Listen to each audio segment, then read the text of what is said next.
Journal பார்க்குறோம். Raja commenced the business with cash rupees 50,000.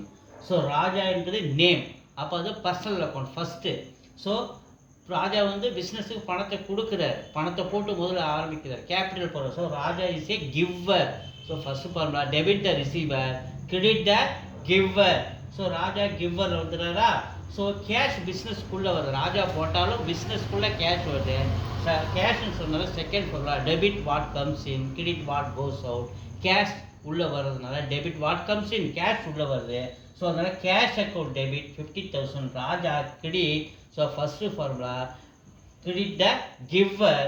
So Raja giver, அதனால் credit காலத்துக்கு நேரம் அமௌண்ட் வந்துடுது. இது கேஷ் டெபிட்ன்றதுனால டெபிட் காலத்துக்கு நேரம் வந்தபோது. ஸோ இங்கே டேட் வரும்போது இயர் வரணும், அடுத்து மந்த்து வரணும், அடுத்தது டேட் வரணும். So year month date. So இங்கே நரேஷன் எழுதணும், Raja started business with cash with கேபிட்டலில் வித்தின் ப்ராக்கெட்டில் போடணும். ஸோ இங்கே கேஷ் அக்கௌண்ட் ஏ/சின்னு அக்கௌண்ட் வித்தின் ப்ராக்கெட்டில் டிஆர் கொஞ்சம் ஸ்பேஸ் விட்டு தள்ளி டூன்னு போட்டு கிரெடிட் எழுதணும். தேங்க்யூ.